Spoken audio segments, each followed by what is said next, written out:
Shefsky here, and welcome to Fantasy House. This is the world's #1 make-believe real estate podcast. I love doing this show because every week we get to go on a guided tour through a different person's imaginary dream home.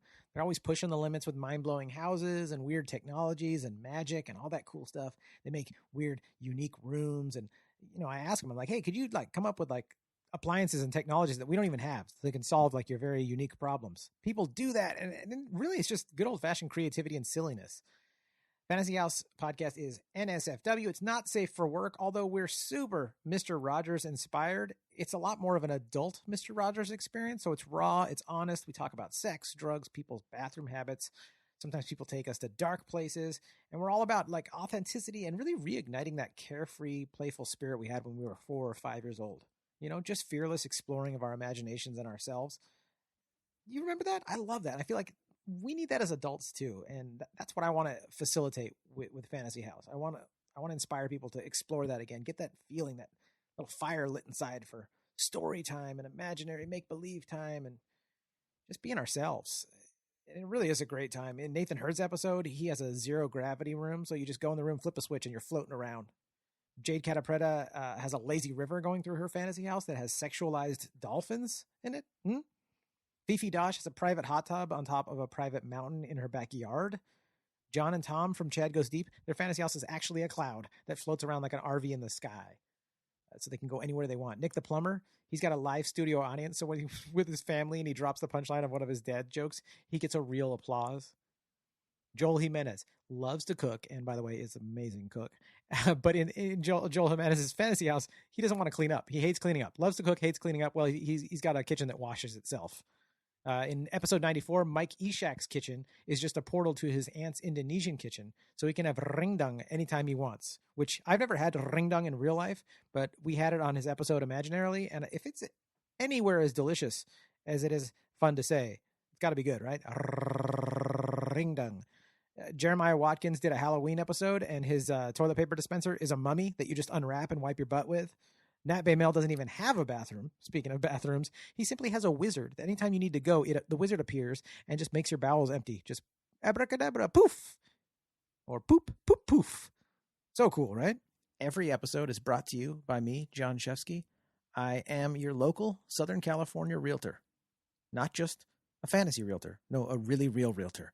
And I would love to help you with anything real estate related, whether you're thinking about buying a house, selling a house, maybe you're interested in why I love multifamily apartment buildings, any of that. I would love to be of service. And if you're thinking, John, I don't care about real estate at all, that's great. But I know you know someone who does. And you got to let them know. You got to say, hey, before you go making any moves, you got to talk to my boy, Jon Shefsky. He's a really real realtor, and he would love to be of service. And I really would.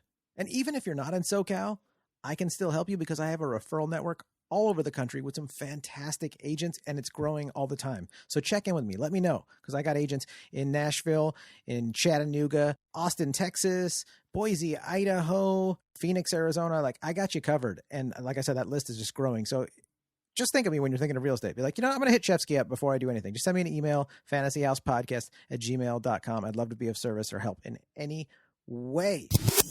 Super stoked about this episode today because my guest is a fantastic artist. I found his artwork on Instagram and was just so, I just love the radness. This guy does blueprint designs on top of things. And it's hard to be unique in this world. So when you see something, you're like, hey, everybody's not doing this. This is so cool. It's really exciting.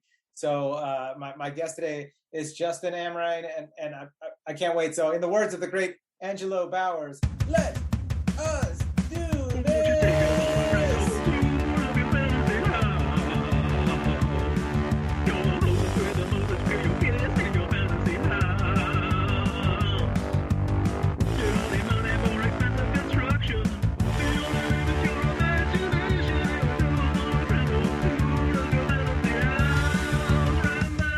I've been working with mechanical imagery in my artwork for years and years and years now. And that whole thing really happened organically. It was actually one of the most creative experiences, I think, is a good way of saying it, in my life. I've only been doing those 3D blueprints, is what I call them, 3D blueprints, So it's like you were kind of explaining a minute ago in the intro of like, I'm doing blueprint drawings or mechanical drawings on top of existing objects or structures. Yeah. And I got, quote unquote, stuck in Lisbon, Portugal during the lockdown. Yeah. I was only supposed to go there for a couple of weeks. And normally I'm kind of a nomad for the most part. I don't really have a home. Yeah. So I travel around for work, and then I own artwork as well for, like artist residencies, things like that, show opportunities. And normally I travel with a tube of my mechanical drawings that I'm working on all the time. And I'm doing these like mechanical machines or mechanical plant life botanicals. And which I can maybe go into a little bit earlier. That's part of my fantasy house. But anyway. Please, yeah. I ended up I was going to go to Portugal for 2 weeks to see if it was a place that I might want to try to settle down in the future, like to maybe try to, start calling home. Yeah. The lockdown happened. I didn't have my drawings that I normally travel with because it was just supposed to be a 2-week trip. So when I got, stuck there, it was like, come home now or get, risk being stuck indefinitely. I was like, screw it. I'm just going to be stuck indefinitely in Portugal. Yeah. Sounds great, Ride the wave. You're already there. Yeah. Right. And I've been living in New York for, about 12, 15 years, depending on when you say I left as a nomad, but would continue coming back. Yeah. So it was either like stay in Portugal or go back to New York. And at the time, New York was the epicenter of the shit show. So it was kind of an easy decision. But so I was there. I didn't have any of my like normal creative outlet stuff.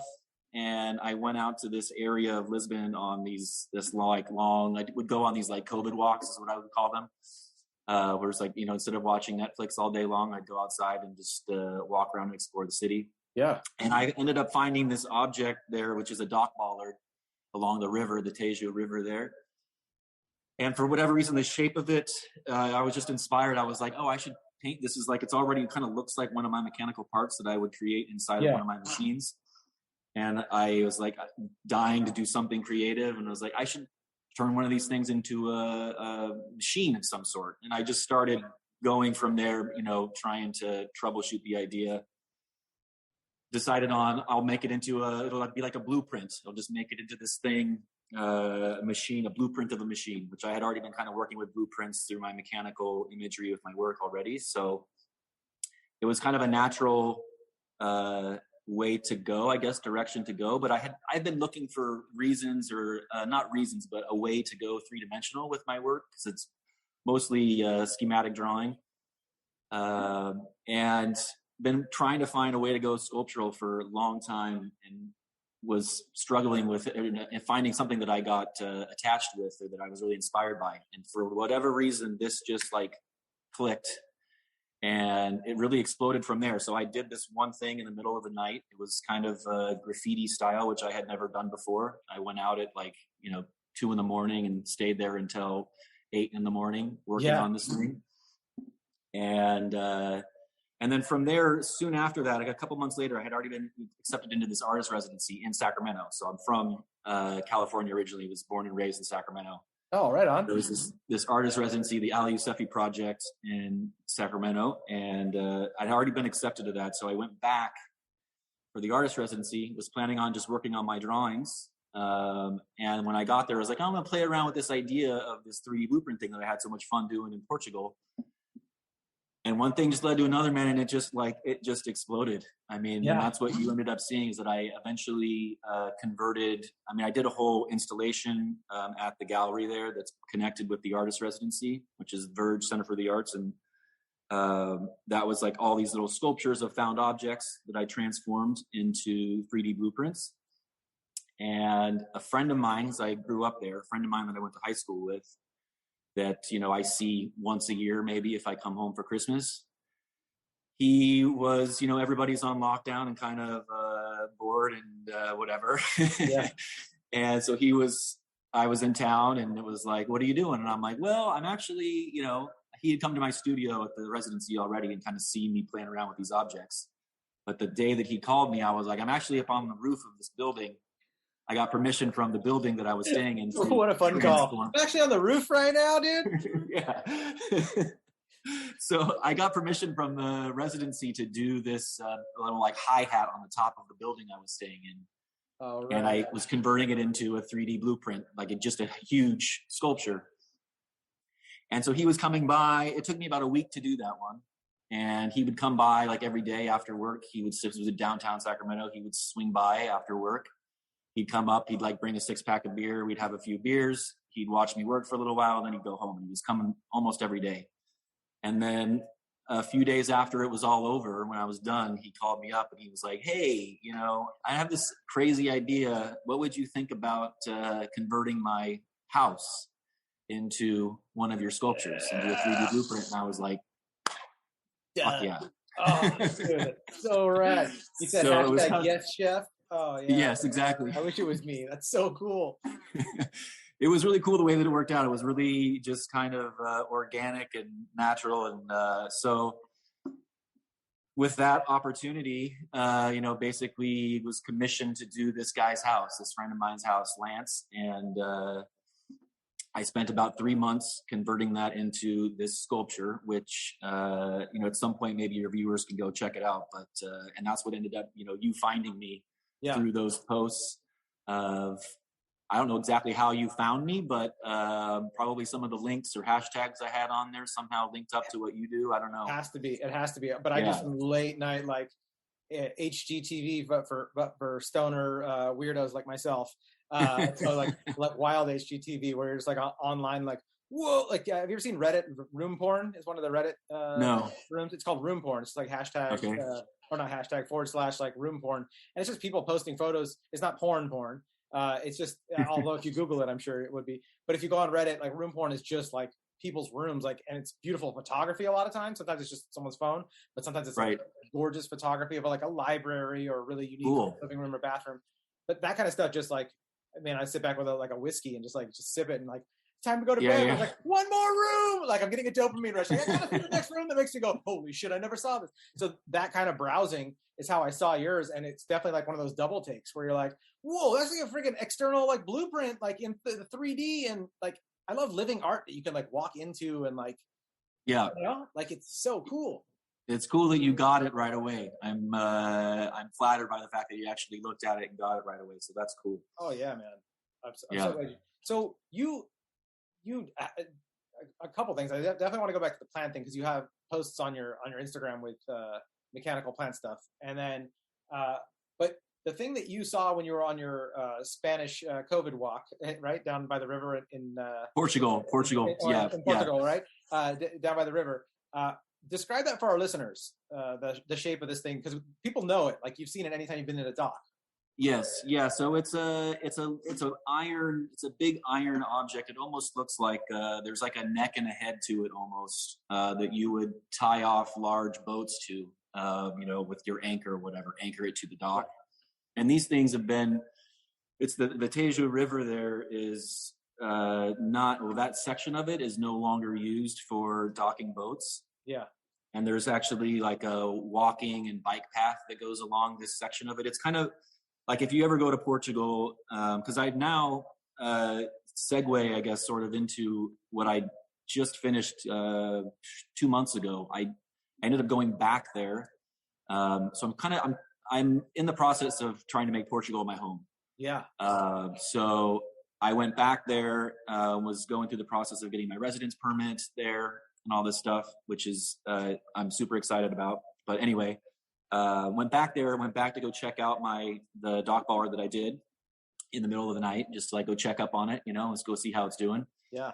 And it was all kind of really beat up and a little bit of graffiti on it and stuff, some tagging, and but lots of the paint had kind of already chipped off.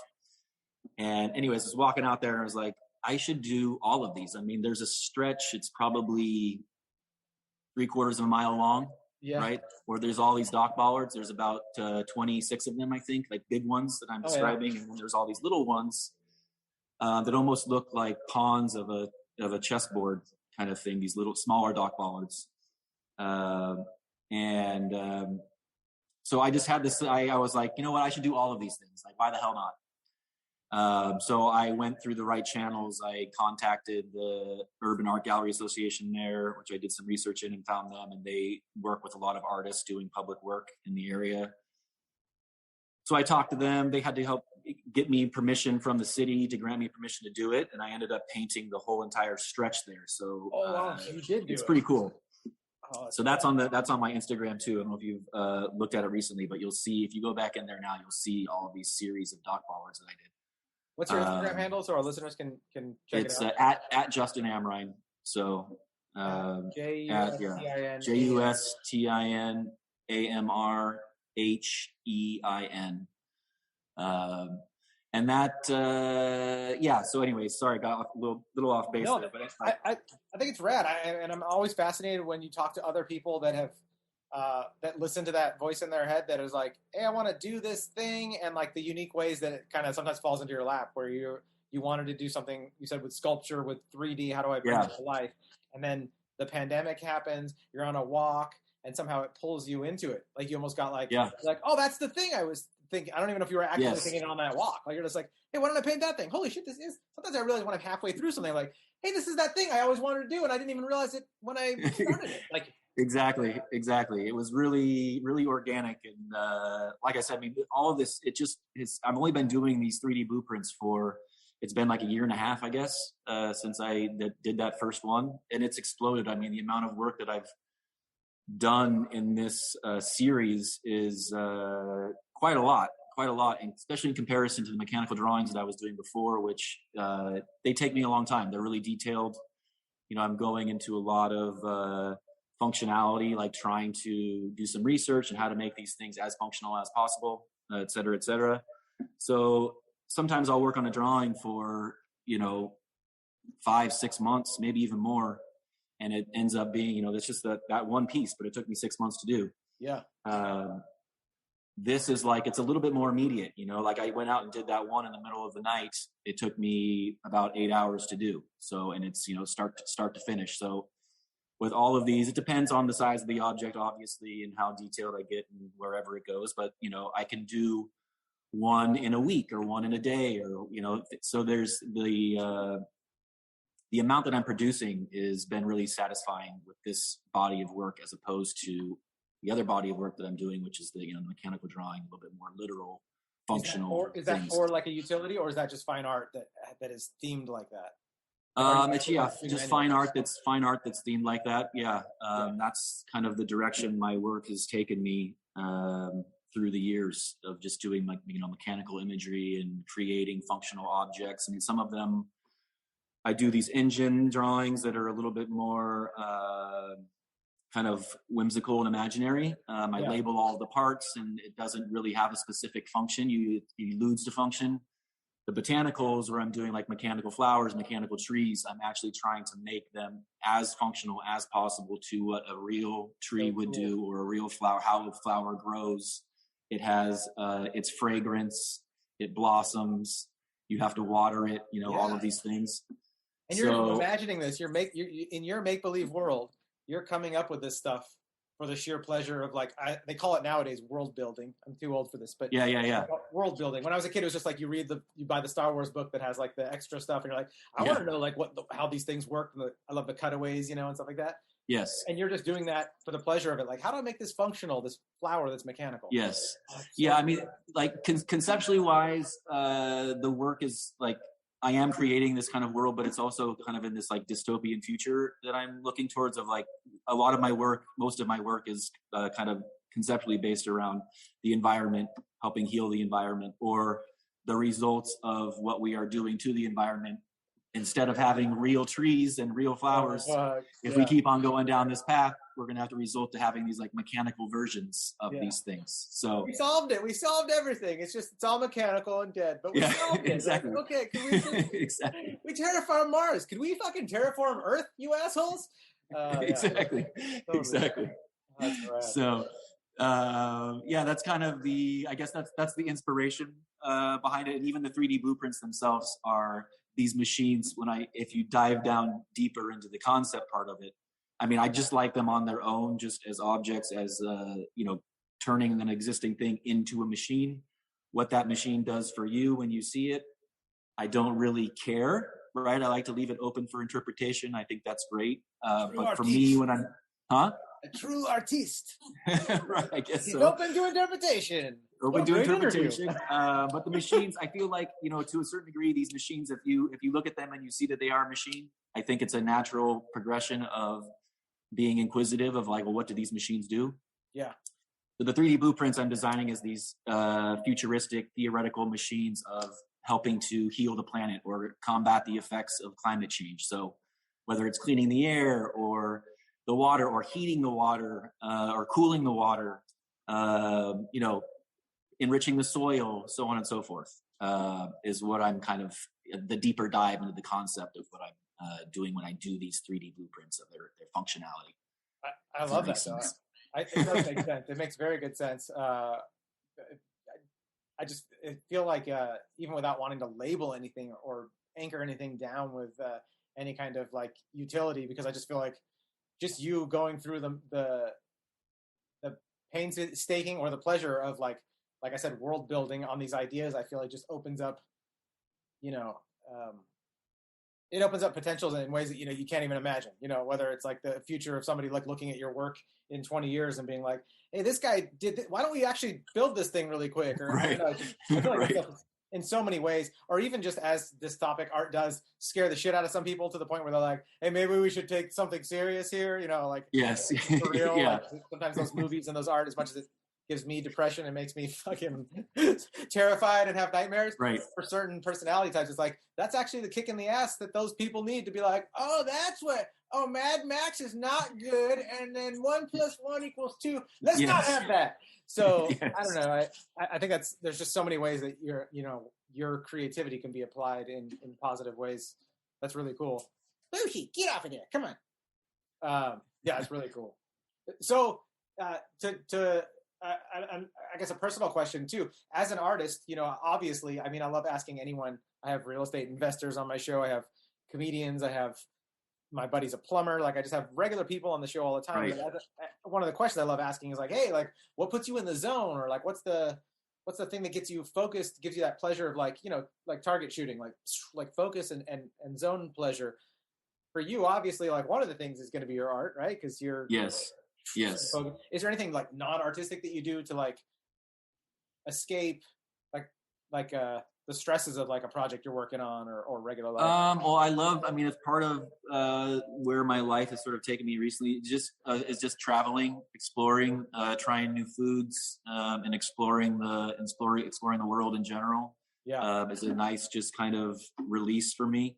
Yeah, and getting outside of my comfort zone a little bit is a good way to it kind of fosters creativity in a certain way. I mean, just sure. By, getting outside of the things that you see every single day. And, I don't like this whole thing is a perfect example, actually. The whole reason why this all came about was like, if I was not in Portugal and I did not see that dock baller, would this have ever happened? I don't know.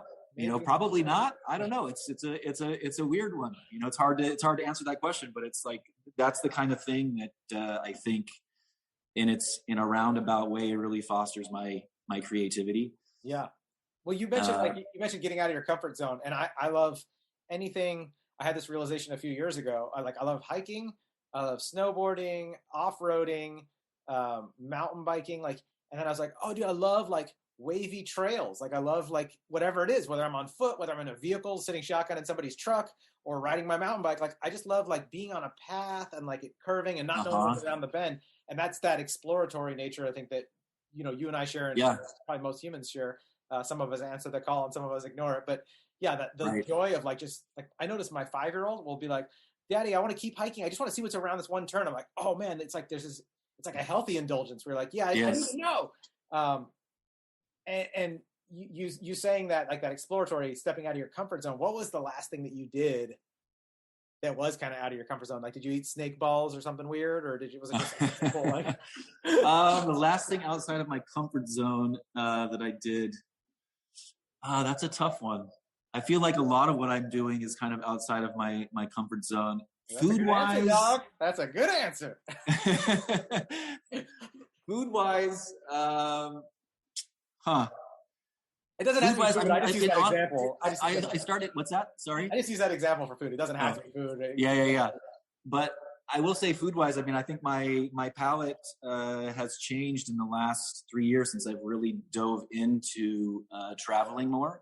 Yeah. And it's out of maybe necessity, but it's also like, if I'm going to go to these places, I should try the food. So I've tried things like, I was not really that into seafood before. And now, and I actually really didn't like sushi. I'm starting to slowly come around to sushi. I know. Sorry to all your listeners. Yeah. There's more sushi for me. Right. We'll have Justin share. But there's all these things that I'm like slowly coming around to.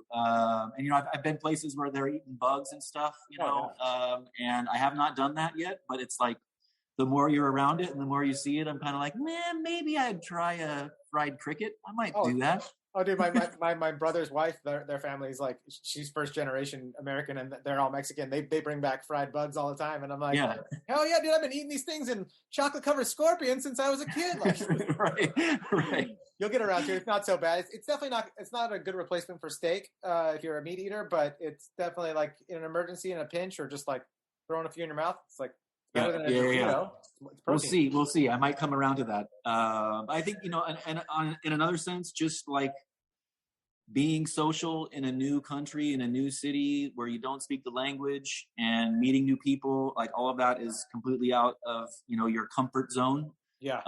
And then what ends up happening from that has been really, really amazing for me.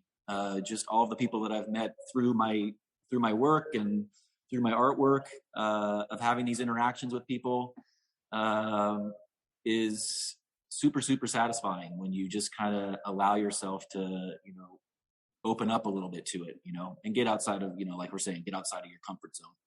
I think that's great. Like even just as like a quick tip, like for our listeners, just to like hear somebody who's doing that and enjoying it, I guess reaping the benefits, the rewards of like stepping out of your comfort zone is like, just do it. Just get out and just do it. Are you wearing a Jordan shirt right now, or Jordan sweatshirt? I am wearing a Jordan shirt. Yeah. Just some kid painted this, but yeah.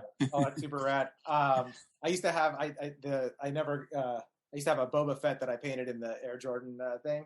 Nice. I got printed on shirts a long time ago. The silk screener didn't do the colors right, so I never really advertised it. But yeah, I love the Jordan pose and just the ethic of like, hey, like just do it. Like don't overthink it. Just go do it. Live. Yeah. It's a short. You're a short flower blooming. It's just like it's over fast. So just do it. But yeah, if somebody's listening and they're like, oh, like what is even stepping out of my comfort zone? It's like, yeah, get on a plane, buy that ticket, go, have some faith. Other humans. Exactly. I mean, even like related back to the artwork of how this whole 3D blueprint thing got started. It was like I was sort of forced to go outside of my comfort zone. Like I said, I've never done graffiti before, and that was a whole brand new experience that came from that. That then it just snowballed into this other thing. But going out in the middle of the night and not knowing what's going to happen. At one point I got approached by the police. I had to kind of played stupid and talk my way out of getting arrested for doing this little project. And that's one of my comfort zones, being terrified of being arrested in a foreign country. I barely know the rules in the U.S. Right. Call a lawyer. Do you guys have lawyers, bro? Right. So I don't know. It's been, man, just like taking some risks has been really good. Oh, yeah. That's so rad. I have to plug my computer in really quick because the battery's dying. So I apologize.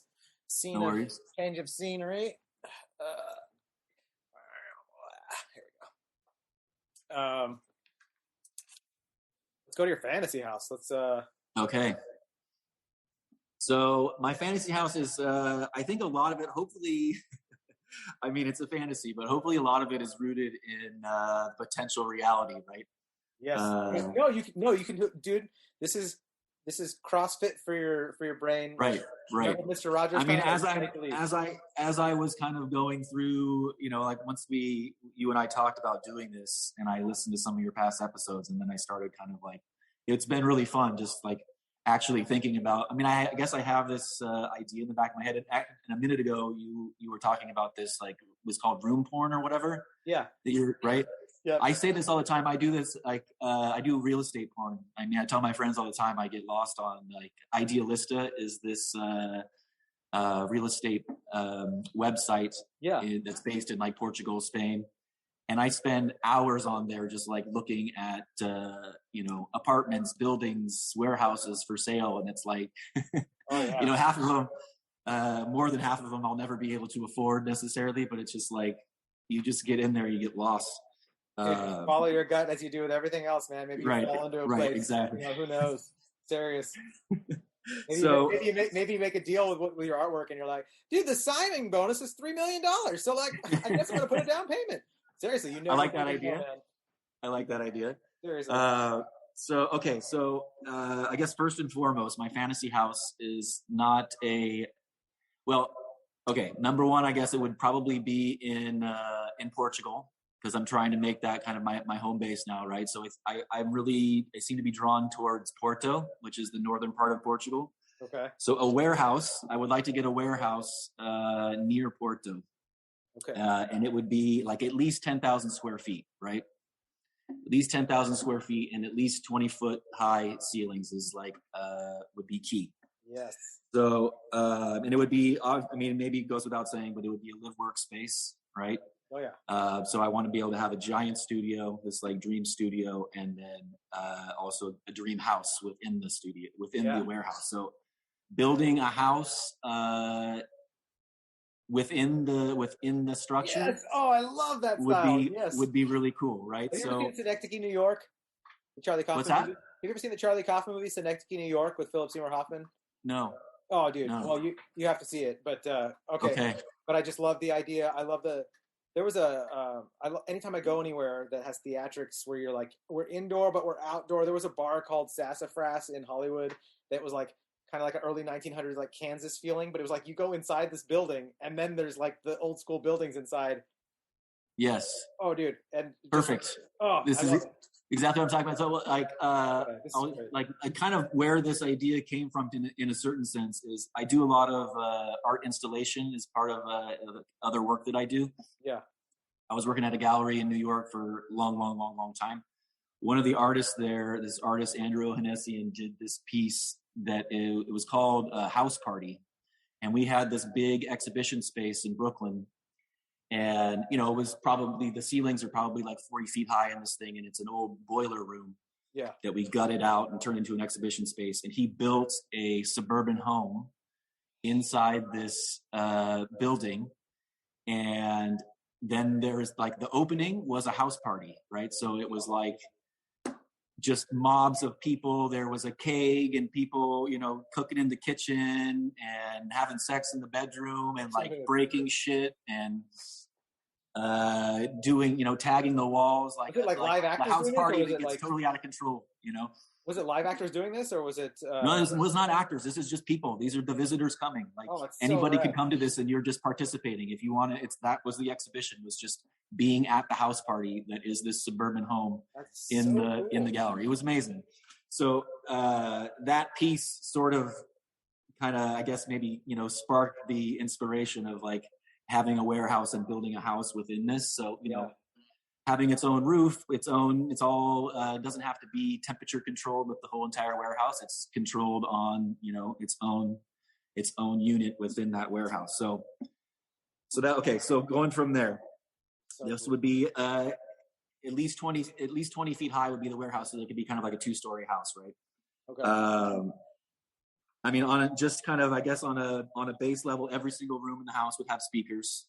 Right, so you could have the music is playing like nice sound through every single room. What's playing? What are we listening to? Like, imagine I'm there, me and my film crew. I love old school funk. I'm really into old school funk right now. So that's my jam right now. So that would be blasting kind of all the time. Every room, I would like to have multiple rooms as like guest rooms. So I'm not married. I don't have any kids. And I'm not really intending on either one of those things happening in the future. So I would like to have multiple guest rooms, which would be huge rooms with king-size beds. All would have their own bathrooms and their own kind of like living room area, maybe even like a little tiny kitchen. So almost like within this, like if I want to have friends and family come visit, they just get their own room and can, do their own thing. Perfect. So almost like a studio apartment within a house, right? Yeah. My master bedroom would be huge. A king size bed, but I really love the idea of mounting a TV on the ceiling above your bed. Totally. So that you can, I hate pillows. So I hate pillows. Pillow hater. I like pillows on couches. I don't like pillows in bed. Okay. So you sleep on one underneath your head? Huh? You have one underneath your head when you sleep? No, not really. What do you do? Like I sleep on. I'm a stomach sleeper. Oh, so, okay. Yeah. You don't even need a pillow. That's part of why I hate them. But laying down on your back, flat in bed, and just looking up at the ceiling and watching a movie sounds magical to me. Oh, yeah. So I would want that. What movie would be playing if you were showing it to me and we were filming? You're like, check this out. You lay down on your bed. What movie's going on? Probably more of a series. I love binge watching series. Okay. I just finished watching The Heist, which is like this Spanish series, like a bank heist. I love Breaking Bad. It's probably one of my favorite shows of all time. So anyway, something like that. You like heists and team and organized crime, like? Yes, organized crime. I love all that stuff. Yes. Cool. Oh, that's great. Okay, so within that, the master bathroom of my bedroom would be like probably, I don't know, somewhere around 400 square feet. Inside of this would be a huge walk-in shower, but within this, it's like a bathing area is a better way of describing it. Within that would be a jacuzzi, like connected with the shower, right? There would be a refrigerator in the shower area with ice cold beers. I don't know if you've never had a beer in the shower. Everybody that's listening to this should do this immediately. I've had buffalo wings in the shower. I don't know if I've had a beer in the shower even when I was a young bachelor, but I feel like I'm gonna need to do it quick. Ice cold beer in the shower is one of the greatest things in the world, as far as I'm concerned. You got to try it. All times of day. I don't think it matters even. Guys, take note. Remember how we were talking about stepping out of your comfort zone? This right here. After this episode is over, for Justin, go take a shower and crack open a beer. Yes. So awesome. Beautiful. And then the kind of more, I guess, a little bit of a strange addition to the bathroom, to the shower area would be it would be connected with you'd have a pressure washer in there, not to wash yourself, but to wash. Damn, dog, you get dirty down there in Portugal. But to wash off the shower. Like, I hate scrubbing showers, like scrubbing tile and all that shit. I can't stand it. So just having a pressure washer that you could just flip on the switch and just blast the walls and all of the hard water off of the glass sounds amazing to me. So that would be built in. Very pragmatic, especially after your buzz. You're like, it's actually fun, dude. Got a little funk playing in the background. Yeah, exactly. Have another beer. Oh, yeah. Great. Yeah, it sounds good. That sounds good already, man. Okay. So another thing is that the end tables on the bed would have to be a little mini fridge. So sparkling water would probably be in there next to the bed. Anytime you're thirsty, you could just roll over when you're looking up at the ceiling watching a movie. Roll over and grab a sparkling water, a beer, whatever. Awesome. What kind of beer? What's your favorite choice of beer? I like Mexican beers, so like Tecate, Modelo. Oh, yeah. Those are kind of my go-tos. Nice. Yeah. I'll crack one of those open. That sounds good. Okay. Within that, there would be a fireman's pole that goes down to the kitchen from the master bedroom, and a slide. So there's this artist. It's Karsten Holler. I don't know if you've ever heard of him before, but he, as a real estate person, it would be might be something that your listeners might be interested in. Okay. The new museum in New York, when it opened, I don't know, I'm kind of guessing now, that was probably 10 years ago. The new museum opened, and they had this artist come in, and his work is these like metallic tube slides. Yeah. And it went through I think there's 4 or 5 floors of this museum, and it goes through the floors of the museum, and you could go in as a viewer and take this slide through the whole entire museum. It was really cool. Oh my God. So that would be the kind of the inspiration for this edition. But the slide would go into the living room. You'd have the fireman's pole that goes into the kitchen, slide that goes into the living room. So good. Imagine you us following taking me? that slide. We're taking that slide on this tour. Yes. Let's see. What else do I have in my living room? This is the master bedroom. So that goes out into the living room. I got all my notes here. I'm going through my notes with you. In the living room would be like swinging seats, right? So like comfy, but they'd be hooked up to these like motors that could kind of like control the swing rate. Like you don't need to actually swing on it like a swing set, but you could sit into it, like push a button, and it would kind of like you'd be rocking like you're on a swing, like a kid on a swing. Rock itself like you're on a swing. Oh yeah. Rock yourself to sleep. Huge couches, a wet bar would be nice. A candy station. I love sour, chewy candies. I love kind of all candy, but like almost like a sweet factory. There'd be like a little mini sweet factory in my living room. There's an estate in Beverly Hills that I think like an Arab prince is selling. But I that's part of my room porn addiction is browsing. I go into the MLS and I search for like things that are $70 million and above, and I just like spend an hour just like looking at their rooms and whatnot. Right. And the sweet factory is in one of the this prince has his house that he's selling. I don't even know if it's still on the market, but it has that where you're like you have all the dispensary things and you walk in. Exactly. So I feel like that would be super rad. So if we were go in with the tongs. Oh yeah, dude. Yeah, guests go in there with their own bag of that stuff and just dude, that's so gnarly. That'd be so cool too, like to leave your house and be like one of the little like souvenirs is that I got a bag full of some sort of sour chews. Yeah, exactly. That's like your parting gift when you leave my fantasy house. You can leave with a bag of candy. Oh, dude, so cool.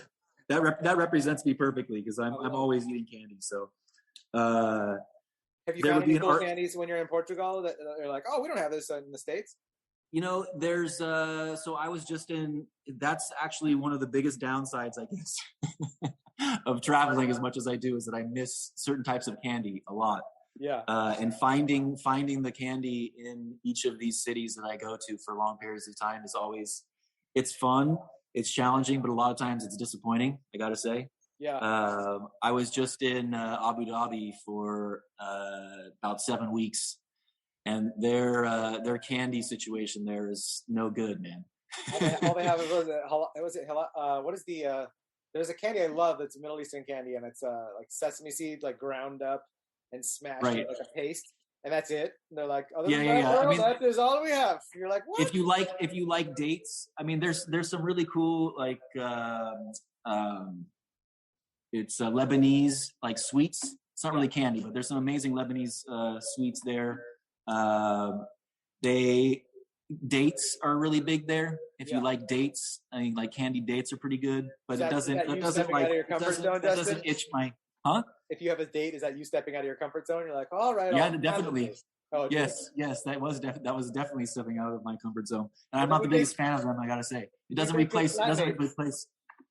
Huh? We'd make good flatmates because you'd be like, "Hey, John, I brought home leftovers, and there's a bunch of dates in there. I'm not going to eat them." Like, and I'm going to eat all of them. So nobody's upset here.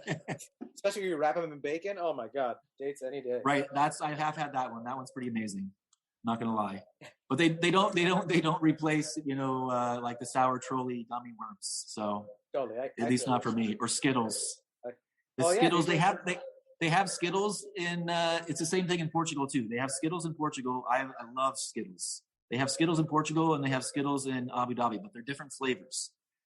And I'm not into the flavors that they have there. Like, it's in the same like red bag, but the flavors are slightly different, and it totally screws up the whole experience for me. I can't stand it.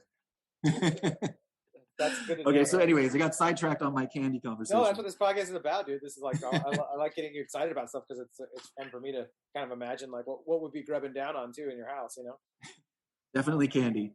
So there would also be, within the living room, there would be like an art book library.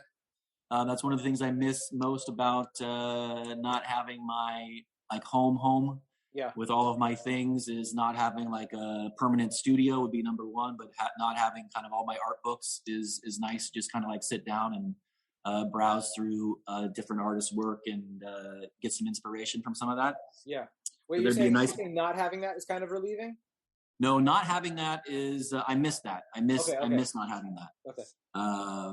And I miss not, that's one of the things I miss with not having a home is like when I do travel, I go to these different galleries or museums, I see shows. There's really cool books that I could get and kind of bring home as a souvenir. I think it's a really great souvenir for traveling. Yes. Of art exhibitions that I've seen. Totally. Or that I've helped do installations on or whatever. And, I can't really keep those things. It just becomes dead weight in your suitcase. So it's like being able to have a place to expand my art book library would be cool. That's great. A moss wall would be awesome within the living room. It's kind of like a living wall. Yeah. And also, kind of like low maintenance.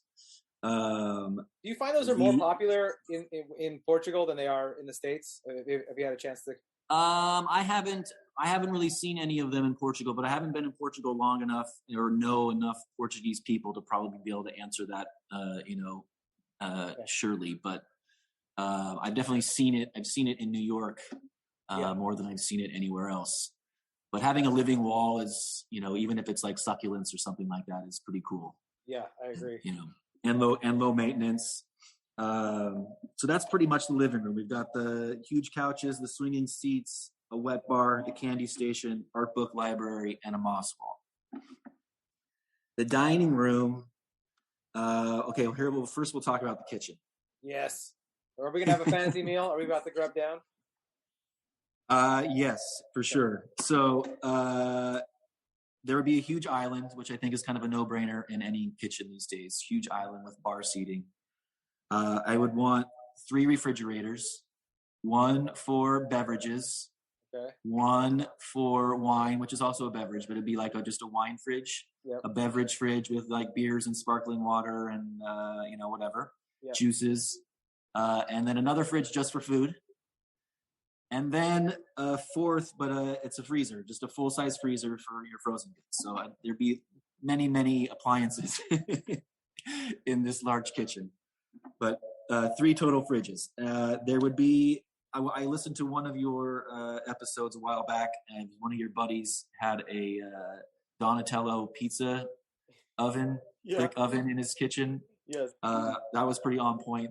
Oh, right. I wouldn't mind if it was a Ninja Turtle pizza oven, but that's not a necessity for me. But having a pizza oven would be great. What kind of pizza would you make us then if we're about to have a pizza? Pizza margarita, man. Pizza margarita's the go-to. Can't go wrong. And, simple. Yeah, with lots and lots of basil. Lots of basil.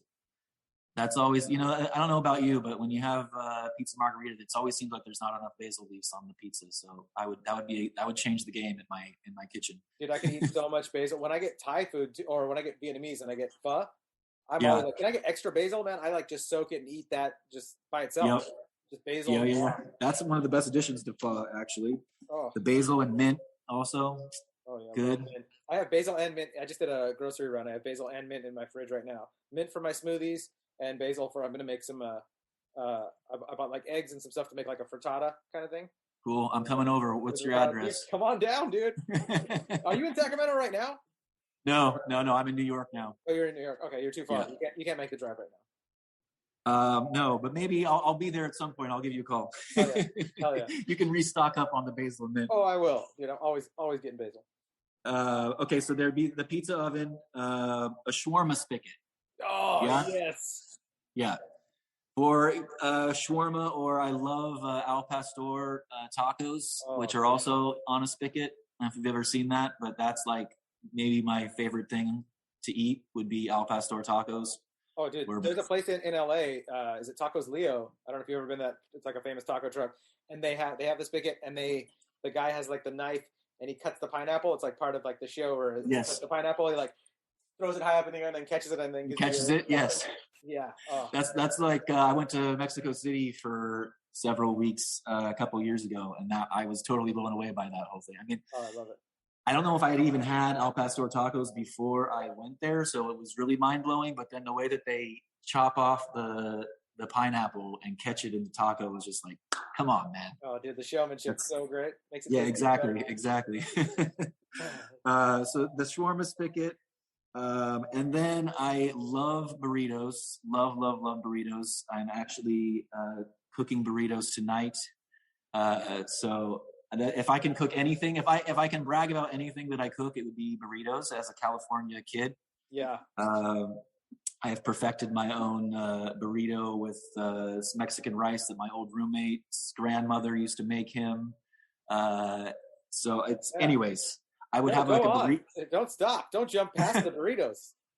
I would have a burrito bar that's like always there, right? Like it would have the, like when you go into one of the like taco places in California, burrito taco joint Mexican spot in California, where you go up to the glass and you can say which meat you want. Oh, and, yeah. That salsa and this cilantro and whatever. Yep. That would all be, I would have just a permanent burrito. I love that. You got a taco station or a burrito station at your house. Yeah, tacos and burritos, like anytime you just go there and you would be able to just make your own however you want it. All the fixings would be there all the time. Love it. And all of this, I will say all of this on a futuristic side of it would be great to have like a Jetsons robot or like iRobot type of robot that could be like stocking my taco bar all the time. Things like that. The candy, keeping the candy stocked would be great. Consider it done. A droid, yeah.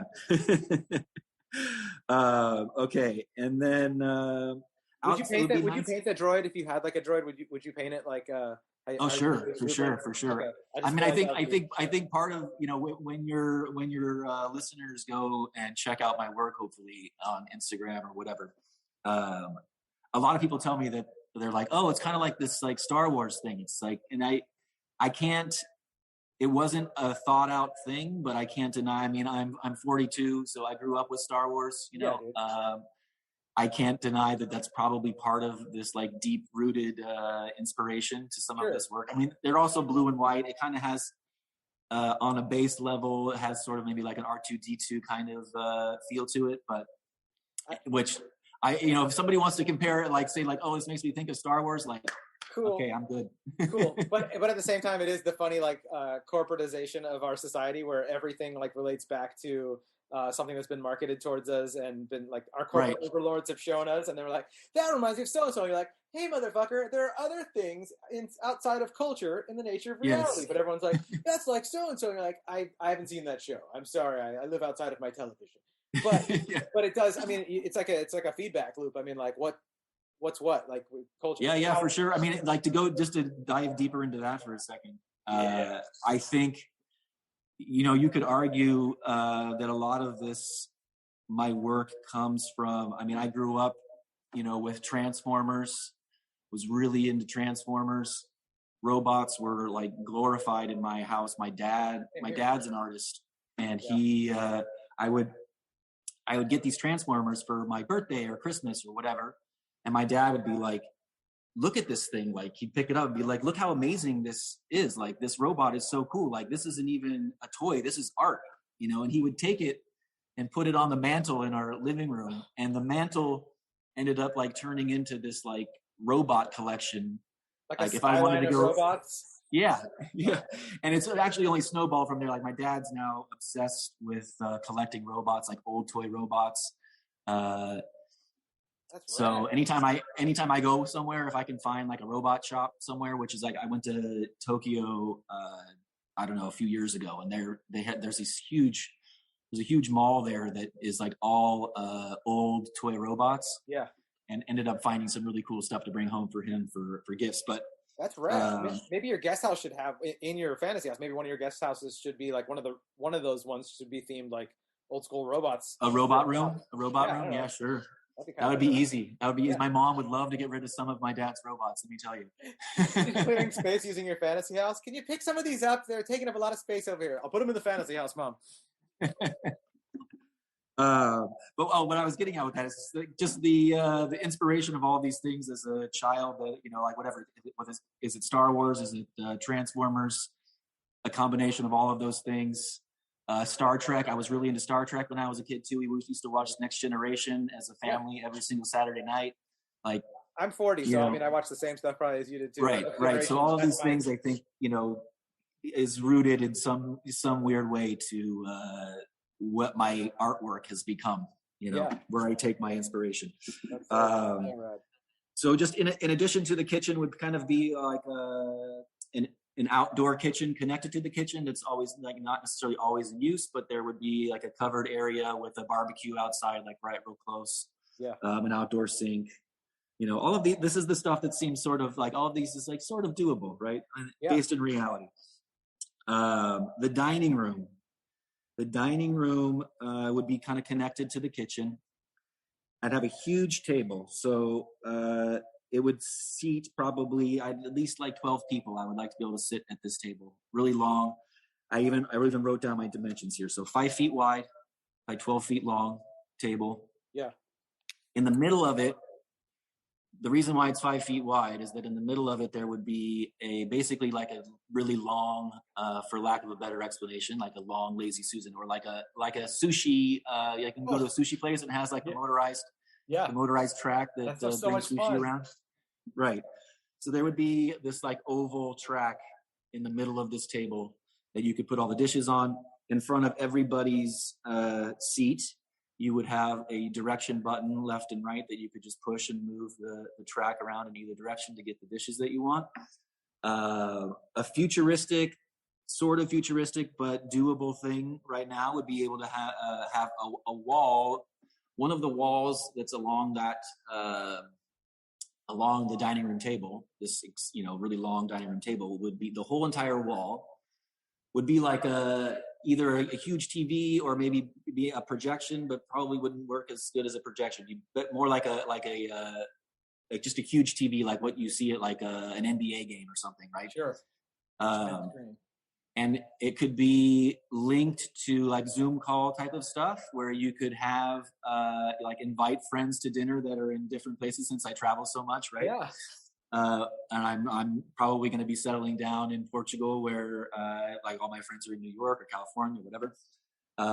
Being able to like have friends come in for a Zoom dinner.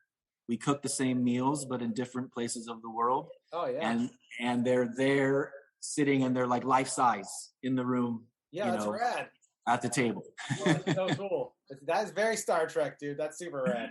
Right, yeah, almost like a holodeck, right? Yeah. Kind of like a holodeck dining area. There you go. Yeah, that's a good explanation for it. That's super rad. No, that's really cool, man. I like that. That's so cool that it's like it fits into your like where your relationships have been building up since you're a nomad. It's like there's no way I'm gonna have everyone here at one time, but this way you can like, yeah, dude, your buddy can be in another country. I mean, as I started, as I kind of started brainstorming with this fantasy house and that idea, I also just like the idea. I mean, I've never done this with anybody in the past. I mean, you can do it now on your little laptop, but like, cook the same meal with your friends somewhere and you're both sitting down and having chili together. Same recipe, but you're in different rooms, but you're still eating the same shit. Oh yeah. I don't know. That's it could be kind of. I don't know, something kind of cool to that, Don't forget, next Thursday's our Global Chili Day. Yeah, exactly. Maybe I got to start my own. Website or something with that. Yeah, or just a meetup. I mean, you could just have a meetup. Yeah, your own meetup. Yeah, Global Chili, and it's like, what do you guys do? We Zoom chili cook-off every week for people around the world. That's so cool. Sounds good to me. I love it, dude. Okay. Let's see. Okay, so somewhere this links back into my artwork a little bit, but somewhere I would love to be able to do this at some point in my life and some point in my art career, is that these mechanical botanicals, as I call them, I would love to actually be able to build them and make them a reality as far as, outside of just a drawing. So a schematic drawing. So actually build these things, and in between my living room and my dining room would basically be a mechanical botanical garden. Right. So underground is where all of the mechanisms and things happen, but all you're seeing within the room are these mechanical trees, mechanical flowers that are blossoming and growing and producing edible fruit and going through season changes and all of this stuff, which is all part of the work that I'm talking about. I do these these mechanical trees that function as close to real trees as I can. So like I was just saying, they change seasons, they produce edible fruit in their own kind of weird way, the ways that I can figure out a way for it to actually happen. Yeah. And are they like, what materials are they made? So if you have like an apple tree that's mechanical, yes, what's the material that the tree's made out of? Well, so an apple tree, I have not attacked that challenge yet. That presents challenges that I don't have a solution for at the moment. Once I started going there, I might be able to figure something out. Okay. All of these trees that I'm doing and flowers, they are all based in technology that exists today, right? So none of these drawings that I'm doing have space age technology that relies, imaginary technology that would make this thing function. I'm trying to use what's actually around to be able to make it work. So, an apple tree. So I did a mechanical cherry tree that produced. So underground, there is a room underground that is a grow room, basically like a hydroponic room, but for real cherry trees. So there's 2 real cherry trees in an underground room that are growing. It's all hooked up to a feeding system and a light schedule and all that stuff. And it's hopefully all self-sustaining. And then within that, I created this whole way of picking the cherries from the tree in a mechanical way that you'd have to see the piece or it would be too hard to go into right now. Totally. It would just be a bunch of gibberish. But anyways, it basically shakes the tree. There's a kind of a rack of wires that help pluck the cherries off. The cherries fall down into this funnel, roll down into a tube, and then above ground, where the above ground cherry tree is, the synthetic tree that's above ground that you see, it produces inflatable cherries on the tree. So it looks like it has cherries on the tree that you could pick, but you can't eat them. They're just inflatable. But there is a button on the tree that you would push on the trunk of the tree, and a bucket of edible cherries would come from underground. You would open up a hatch door on the trunk of the tree, and you could reach in and you could eat the edible cherries. So that piece led me into doing the walnut tree that I'm working on now, a mechanical walnut tree. And the reason why I'm doing the mechanical walnut tree is what I just explained about the cherry tree, is that I couldn't figure out a way to produce edible cherries to actually grow on the branches of the tree. But I came up with this other system, right, that I just said, of like that underground, this bucket would come up, you'd be able to reach in, you eat the cherry. I liked that, but there was this, like, the fact that it wasn't as literal to an actual experience of a real tree that we who know trees now I take for granted, right? But maybe in the future we're not going to have these trees to be able to, like kids are going to be like, "What the fuck is a tree?" I don't know. Oh God, don't tell me that. It's a terrifying future. What the fuck is a tree? Right. Kill me now.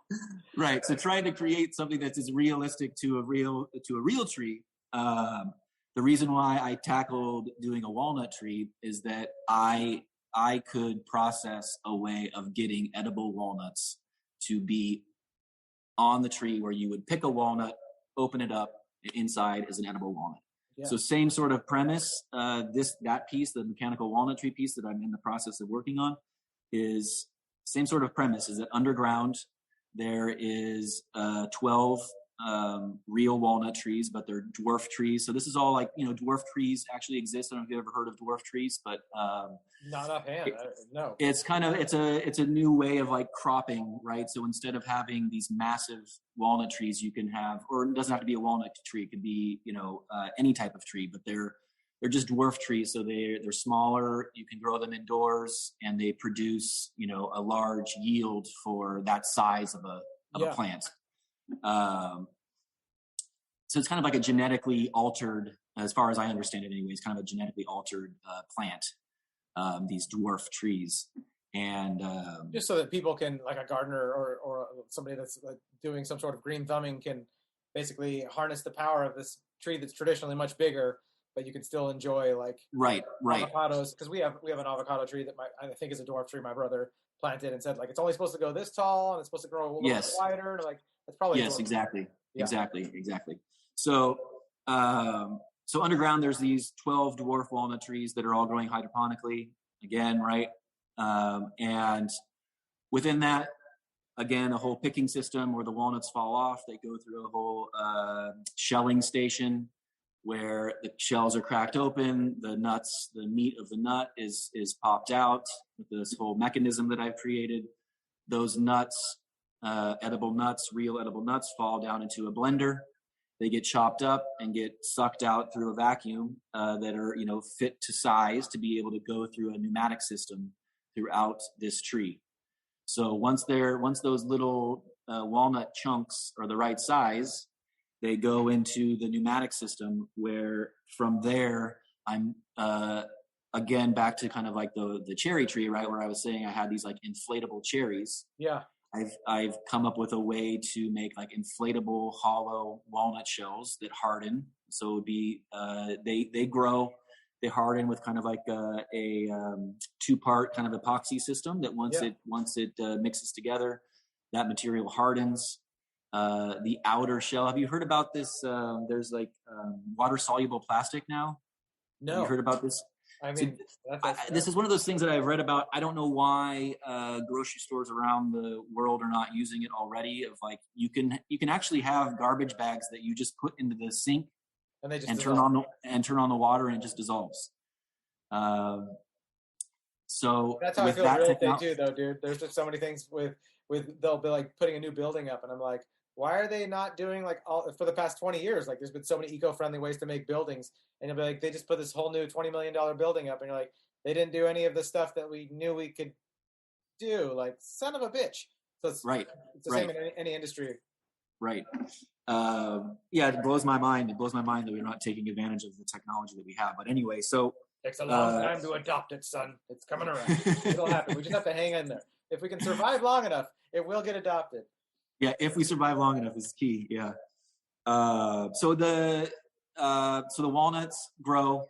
There's that outer shell that dissolves. So over time, that shell breaks away, and then you're left with this.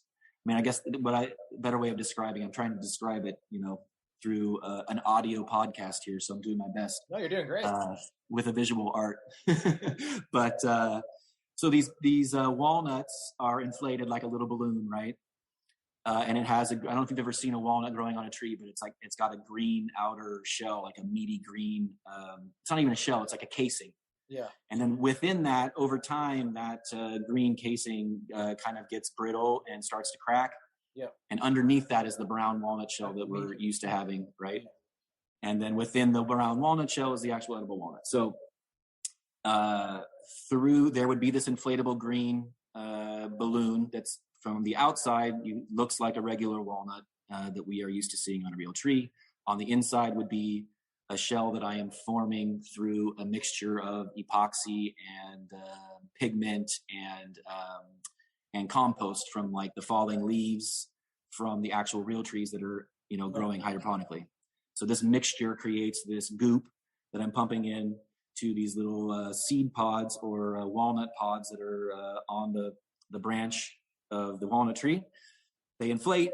This thing forms a shell inside, and then it hardens. So now you have this hollow, hardened shell with a green outer casing that will eventually biodegrade within the sun and the rain, right? It'll dissolve. It's that plastic casing that will dissolve. And all this trouble that we're going through to do this, that you've designed to do this, is just simply to create the primal satisfaction that a human generally gets when they actually pick a real fruit or a real fruity nut from a tree. Yeah. Yes, okay. I'm going through all this trouble for that, exactly, creating a real experience with trees. So I'll go back to, you just sparked another comment, I guess, about the trees in general, but I'll go back to that. So now we've got our edible walnuts that have been chopped up, right, to the right size down in the grow room, and now we have our hollow shells. So now throughout a pneumatic system, through a programmed system, it goes from one pod to the next. It blows up these little chunks of walnut chunks that can pass through these tubes, and it goes and just click goes into the that hollow shell. As soon as it has enough nuts in it, it automatically closes and it goes to the next one. So I've now, mechanically put edible walnuts, even though it's chunked, it's not in the form of a walnut that you would, that we now. I ain't complaining. Yeah. Right. I mean, there's only so many things I can come up with, right? Or like the practicality of it and the realistic way of doing it. I mean, I have other ideas for other things for future drawings, but anyways, that might be a little bit more realistic in the experience that I'm talking about. But in this sense, these chunks of walnuts. So now eventually somebody can go up to that tree, pick that synthetic walnut, open it up, and eat the edible walnuts. Yeah. On top of that, the tree changes seasons. It goes through, it has foliage that, comes out green. It grows, it comes out green, and it changes its color over time as it biodegrades. It falls off. You have to rake the leaves. Well, thanks for writing that one into the code. I still got a rake? Damn it.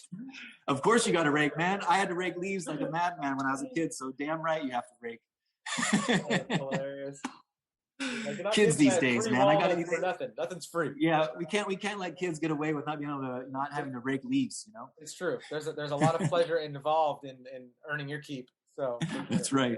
Sure. It also produces oxygen, right? So it's its own like mechanical version of photosynthesis. It would all be powered by the sun through solar panels, and then it's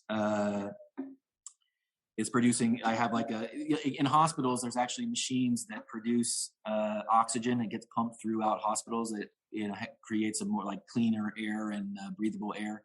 Yeah. So that sort of system already exists. So taking that kind of basically oxygen generator, and putting it down in this grow room area that is taking in air from the outside that maybe is not very clean or breathable at this point because of this dystopian future that I'm talking about. Yeah. And it's cleaning it and pumping back in clean, breathable air, oxygenated air. So that's basically. We went off on a little tangent there with my artwork, which it's rad. Kind of, I like the details, and I feel like that's exciting that you've thought it out again with like the world building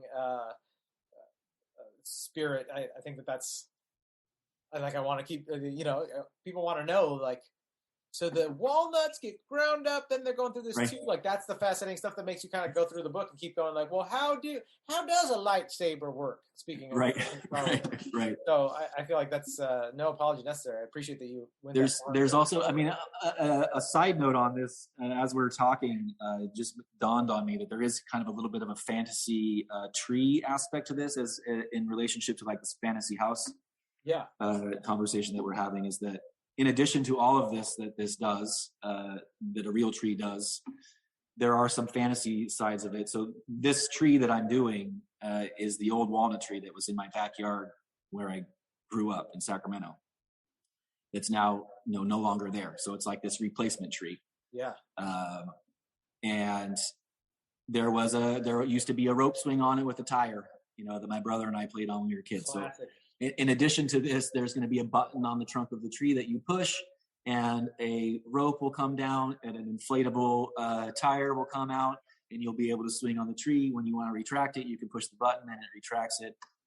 Things like that are intermixed in these drawings that are a little bit more playful and personal to me, but also accentuating the like tree experience, right? Yeah. The tree experience. So that's the tree experience. Yeah. Let Justin's dystopic future artwork be a warning and not a self-fulfilling prophecy, y'all. Right. Yeah, please. Please. I was talking with my wife. There's certain neighborhoods that, like people just aren't trained, just like any kind of critical thinking, people aren't trained to really know unless you're from like a upper class where you have designers and you're used to just paying people to perfect things. Most people don't know like what's going on in their house with the layout, the designs, the colors, all these things that create like an atmosphere and a mood and make you feel ways. And, we're looking at a certain neighborhood and she's like, what is it about this one neighborhood that just kind of is just something's off about it? And I, this is my passion. So I was just like, oh, there's no trees. Yeah. There's no trees. There's certain areas where like I even grew up in an area in Chino Hills where it was like a middle class, like kind of a mediocre thought is just like of that era in the 90s was like, oh yeah, the tree it's a hassle because leaves fall off of it and blah, blah, blah. So everyone pulled their trees out of their yards. And all of a sudden you get this fucking like Edward Scissorhands neighborhood where you're like, why does it feel like this is not right? Like it feels like more like a prison. oh, there's no trees. And like, I live in a city now where like there's just trees everywhere. And we have a giant ash tree in our front yard, and some of our neighbors have gotten rid of them. The houses were built in the 60s. I'm like, dude, like that is so much of the love and joy is like the relationship we have with like the symbiotic, like the shade, the beauty, the oxygen. Yeah, 100%. Like, dude, like it's, and you just go to these neighborhoods where you're like, they have these nice houses that are $1 million, and like nobody has a fucking tree in their yard, and it's just, and no offense if you're listening to this and you don't have a tree, good for you, but what the fuck, go get a tree. Yeah, go get a tree. Exactly. No, you're totally right, man. Even like just like a tree's changing seasons in front of your house. Like, there's a like a passage of time that's built into these the plant life that's around you. It's that's almost and Sacramento, that's one of the there's things I love about Sacramento, things I hate about Sacramento. Yeah. But I'm not sure how factual this is, but I was always, I kind of grew up being told that Sacramento has one of the most trees per square mile in any city. I believe in the United States. In the United States, so United States. United States, yeah, in the United States. So there's something pretty cool about that when it comes to Sacramento. I will tip my hat to that city if that still rings true. Most trees per square mile. Yeah, that's awesome. Yeah, it is cool. I mean, this, I grew up on a street that it's like a canopy of trees throughout the entire street. It's pretty amazing, as opposed to what you're talking about in Chino Hills, which I have not been. But I mean, there's plenty of places in Chino Hills that have their trees, but like in the neighborhood that I grew up in, like you just look around, and you're like, man, everyone. It was just that era. Again, it's attention to detail, and you see that all over when it comes to lifestyles and designs in the middle class. I mean, if I was gonna buy a house, if you were my real estate agent, that would be one of the first things I would like. There has to be. It would be nice, anyways, if there was a big tree or multiple like huge trees on property. No, that would be like a non-negotiable when we talk about it. Like, that's something that like I'm not going to let you buy a house that doesn't have the right trees. You have to have that. Right. That's some of the stuff I do half the time when people are heated and they're like getting emotional. And I'm like, I just remember like the key stuff. And I go up and tap you on the shoulder. I was like, just so you know, here's a couple of the things that you said were non-negotiable. And you're looking at the house. I just want you to know, like, if you pull the trigger on this, it doesn't have the trees. And you grabbed me Fight Club style. And you said, whatever I do, don't let me buy a house without trees. You said you might even say that that's okay. But now we're here. Don't buy that house, bro. Don't buy that house. Or buy that house and negotiate for the seller to give you closing costs so you can buy a couple trees to put in there. Because you need trees. Or yes, and anybody that I have a friend of mine actually that just bought a house and there's no trees, and it's like, man, plant some damn trees. Like, it's not that hard. Just start, like, plant them now. If this is like your forever home, by the time 20 years from now, these are going to be, we'll have a bunch of giant trees here. 100%. So get started. Is there anything else we need to see in your fantasy house? Or Okay. So I will fast forward to, I think that's pretty much like the house part. But I'd like to just touch on the studio part because this is a live workspace with the warehouse, right? Dude, let's close out big on the studio. That sounds great. Yes, closing out big on the so huge studio, giant working tables, like 8 foot by 8 foot working tables. One of them would have a built-in, the like healing cutting mats that you can cut on. Yeah. So the whole table would be that. I love drawing on a light table because I do sketches and then I trace more mechanically or precisely on top of that. Yeah. So I'd have a huge, like 8 foot by 8 foot light table. I would have a wall that's probably, 10 feet by 20 feet. It's like a light box wall. Yeah. That I could put drawings on and just work straight on the wall would be super cool. Super rad. I would have at least a half of a basketball court inside of this warehouse connected with my studio. There's this artist in Brooklyn. It's I think he's still based in Brooklyn, Roxy Payne. That I went and picked up some work from him when I was working at that gallery in New York, and he has this amazing studio there that's kind of in a warehouse. But the outside he has this like full NBA basketball hoop, and this is an artist that's like he's really well established. He has assistants that work with him on a day-to-day basis, and I think most days at lunch, they have lunch and then they go out and they play horse for, an hour and then go back to work. And I just thought that was amazing. So that was like something that stuck with me. It'd be super cool to have a basketball court connected with the studio. So that would be That's that. what I was talking about before too, like having that zone, that being in the zone, that task positive like thing that you do, where it's like, oh, I could just go shoot hoops. It's not art related. I'm not getting paid for it. I'm not going to disappoint anyone, depending on how good I play or how bad I play. You just go do it because you love it. Like that's it right there, dude. Going to shooting hoops.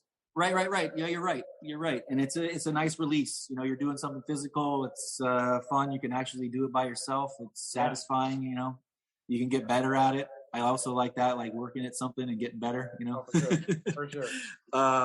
There would be an insane sound system in there. So like, you know, like dance club worthy sound system within my studio. Like that's maybe one of my biggest requirements for my future studio is a sound. I've always wanted a studio that I could blast music so loud where you feel the bass, you know? Oh yeah, dude.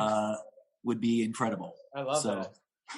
I love feeling the bass. I literally will drive around with earplugs on every now and then and have my music blasting louder than my ears can handle it, just so I can feel like metallic puppets on my arms. And I'm just like, just let me feel it. Just let me feel it. I like you, man. I like you. You get it. To one up the basketball court thing. I grew up playing baseball. I would maybe have a batting cage. That would be super cool. Yes. Yeah. So good. Okay, and then let's see what else do I have? That's pretty much the studio. I'd have a wood shop for sure. Some digital printers, things like that. And then outside of that, just like the outdoor space, I'd love to have a roof garden with tons of fruit trees. Real ones, not mechanical ones, but real ones. What would you show us if you were giving us a tour? What fruit tree would you run up to and be like, "Here, guys, grab this and throw it to me and the film crew"? Probably a nectarine. I've always wanted a nectarine tree. Yeah, dude. Yeah. But cherry trees for sure, pear tree, orange trees, apple trees, plums, lots of different plums would be dope. Yeah, plums. There you go. Love plums. Lots of plums. Chris calls balls plums. He always tells me he doesn't really curse much. He's a really good dude, but he goes like, when we'll talk about something, he'll be like, "I can feel it in my plums, man." It's like one of my favorite sayings, dude. But I love actual plums, not just dude's balls. But yes. Plums. Yeah, for sure. And then on top of it would be cool to have a vegetable garden up there. It'd be cool to have an herb garden up there, and like an outdoor movie theater all on the roof, like covered kind of outdoor theater with these trees and herb garden on top of that. Okay, this is my 3 last questions then. Now, based on what you told me before we go, what would you have in that vegetable garden? What would it be? So we had nectarine from the fruits. Yes, broccoli for sure. Huge. Yes, broccoli, cauliflower would be the main staples. Tomatoes, tons of tomatoes. Dude, tomato plants. Yeah. This episode is all about being regular. We're like pears, broccolis, tomatoes. I'm like, we don't even need toilet paper, folks. This is the cleanest shit we'd ever taken when I went on the tour of Justin's Fantasy House. Okay. And maybe it goes without saying that this house would be, the entire exterior of this warehouse would be painted a 3D blueprint. So the whole entire thing would be, yeah. I assume so, but I'm glad that you set that record straight. Yes. And then what herb would it be? So we had nectarine, broccoli. Well, we talked about basil before. I love basil. Okay. Cilantro. I gotta have a bunch of cilantro for the tacos and burritos, right? Okay. Yeah. Oh, dude.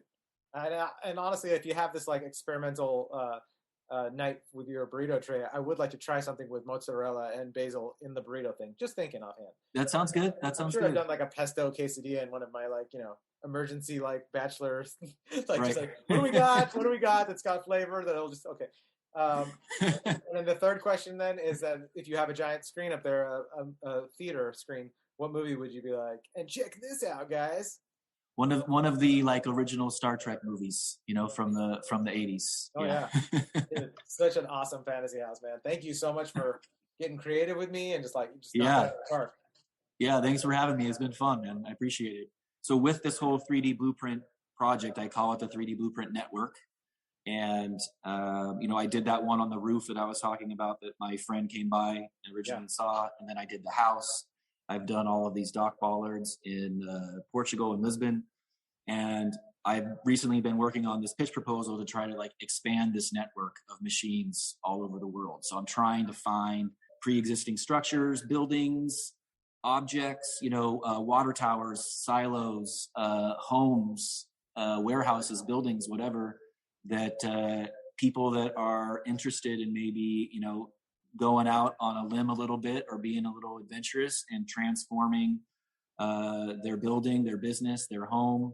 Like I said, I mean, for whatever reason, I'm really interested in these like water towers, things like that I can transform pre-existing structures that I can transform into large scale sculptures. So if there's any listeners, real estate people that are listening to this and might be curious about what I'm doing, maybe you're inspired by it. If you check it out on Instagram or my website, and it would be cool to contact me. It would be cool to do something if you kind of get what I'm doing and see an opportunity that might fit. Contact me. Guys, Fantasy House listeners, that's guys and gals. That's such a cool opportunity. If you can think of anything like in your life or in your neighborhood, or even pointing Justin in the right direction, that'd be super cool because he wants to paint. Really much appreciated. Yeah. Check out his artwork. Go to his Instagram, Justin Amrhein, and then from there, maybe you'll get inspired. You'll see his art and be like, oh shit, there's a water tower in my neighborhood that he might be able to do. Like that's all it takes. That's how. Yeah, I hope so. Yeah, dude, thanks again for doing this. So rad. Yeah, thank you. Super blessed that you took the time to do this. Super cool.